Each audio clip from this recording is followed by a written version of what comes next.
Selamat pagi, Assalamualaikum warahmatullahi wabarakatuh. Teman-teman, selamat datang di Project Management Series. Kita mau bahas sekarang tentang risk. Banyak banget kalau bicara mengenai risk management.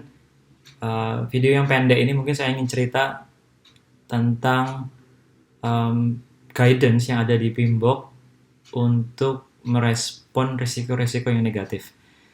Sebagai informasi, sebenarnya ada dua jenis resiko, ya teman-teman. Resiko positif dan resiko negatif. Jadi kalau di PMBOK istilahnya isu. Ketika isu itu mewujud terjadi beneran, lalu ada dua, opportunities atau threat. Opportunities berarti resiko positif, threat berarti resiko negatif. PM harus bisa mengidentifikasi sebanyak mungkin resiko-resiko di tahap atau di fase identify risk, untuk kemudian setelah dilakukan analisis kualitatif dan atau bahkan kuantitatif, PM harus membuat risk response-nya seperti apa. Nah, untuk resiko-resiko negatif ada 5 guidance lah ya, yang ada di PMBOK. Itu best practices yang itu common sense sih. Ini cuma coba dikoleksi biar jadi sebuah knowledge baru. Sebenarnya nggak baru-baru juga. Itu mungkin nggak banyak yang paham betul secara komprehensif. Yang pertama itu hindari. Jadi avoid. Kita contoh ya, ada satu anggota tim kita yang kok kayaknya punya gelagat, nggak begitu perform, kok suka ribut dengan kawannya, let's say. Suka mendebat tim leader, yet tidak juga produktif. Ketika project manager memutuskan mengambil langkah avoid, maka yang dilakukan adalah mengeluarkan sang anggota tersebut dari timnya. Itu mengeliminasi 100% kemungkinan terjadinya risiko negatif. Mengeliminasi threat sedari pertama. Itu avoid.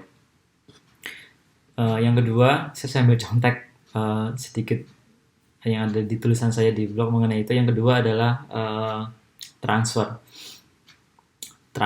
Jadi ketika risiko itu actually terjadi, beneran terjadi, transfer adalah upaya PM untuk meminimalkan dampaknya. Dampak pada siapa? Ya pada stakeholder Anda, pada project Anda secara umum.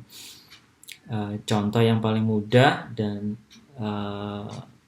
disebut di PMBOK, juga muncul di beberapa cases ujian PMP atau RMP, itu asuransi, teman-teman. Kebetulan yang punya project sipil atau project oil and gas yang berhubungan erat dengan kondisi cuaca atau kondisi geografis, biasanya menggunakan jenis respon seperti ini. Jadi ketika beneran terjadi badai atau kondisi bumi yang nggak stabil atau cuaca yang nggak memungkinkan, lalu project itu bisa sesuai dengan timeline, itu diasuransikan, sehingga kalau beneran itu resiko terjadi, dampaknya tidak katastrofik ya, kalau bahasa Inggrisnya, bahasa kerennya, nggak parah-parah banget gitu lah. Nah, yang ketiga itu mitigate atau mitigasi. Berbeda dengan transfer. Kalau transfer kan kita coba meminimalkan impact-nya. Nah, kalau mitigasi, PM itu berusaha mengurangi kemungkinan terjadinya resiko. Jadi PM fokus untuk mengeliminasi sebisa mungkin, bukan dalam tahap avoid seperti yang tadi, cuman ini upaya untuk bisa nggak sih kita upayakan sesuatu agar resiko ini lebih kecil kemungkinannya untuk terjadi. Contohnya adalah Anda pihak ketigakan sebuah pekerjaan atau beberapa pekerjaan yang Anda kira tim Anda nggak akan mampu bisa selesaikan tepat waktu. Karena saking banyaknya ruang lingkup ya. Jadi Anda hire pihak ketiga untuk mengerjakan sebagian dari pekerjaan yang Anda kerjakan dalam lingkup proyek Anda. Itu membagi resiko, itu mentransfer resiko. Kalau transfer tadi itu sebenarnya mentransfer threat kan sudah kejadian. Jadi impact atas threat itu yang dikondisikan dengan strategi transfer tadi. Kalau sekarang mitigate itu tadi ya, di depan sudah kita coba reduce possibility to happen-nya. Nah, yang keempat, accept, pasrah.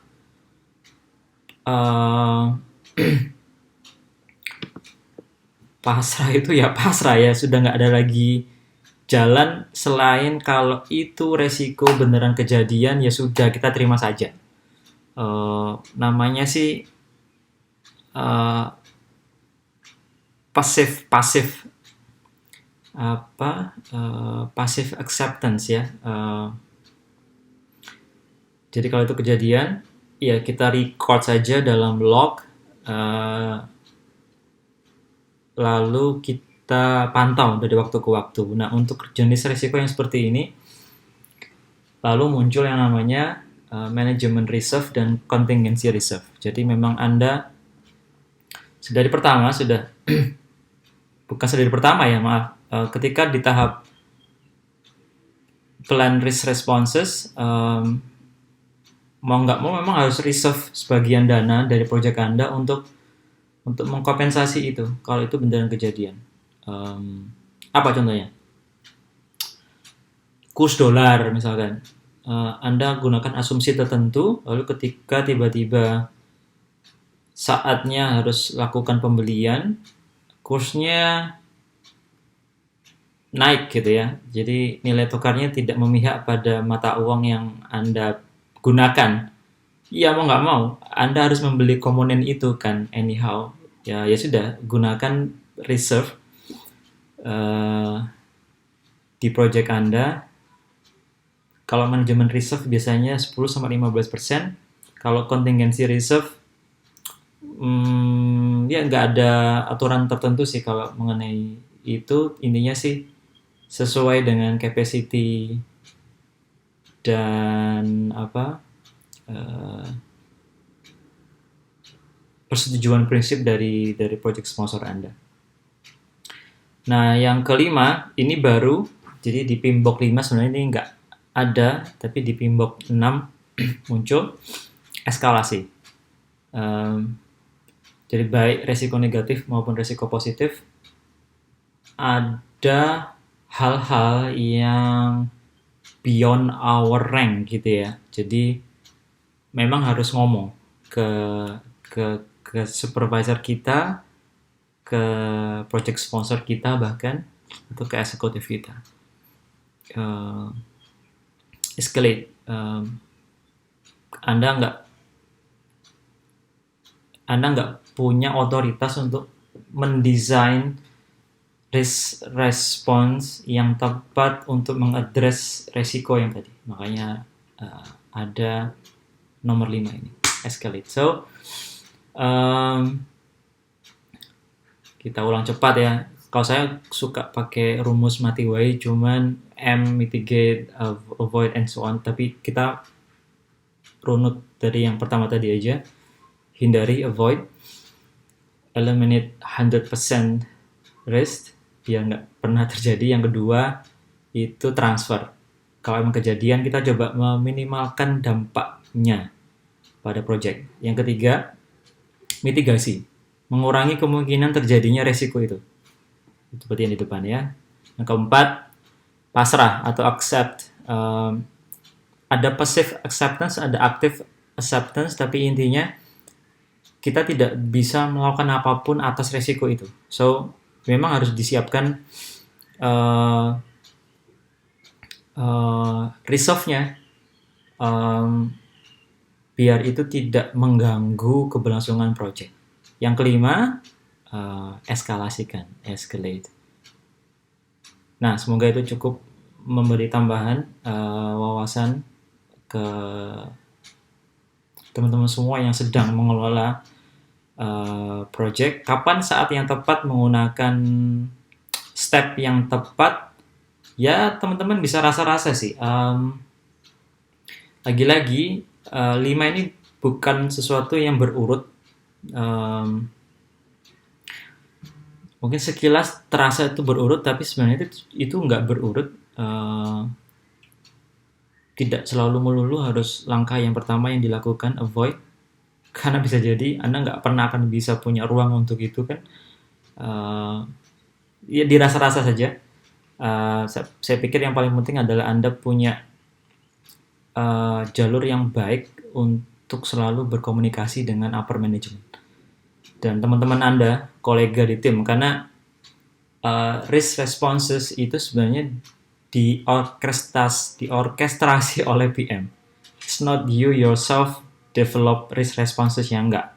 Teman-teman yang nge-lead iya, cuman item-item responsnya itu Anda harus ajak bicara anggota tim dan upper management.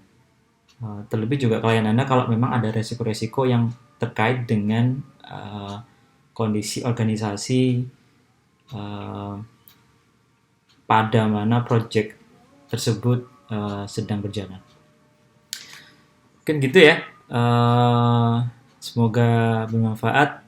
Assalamualaikum warahmatullahi wabarakatuh.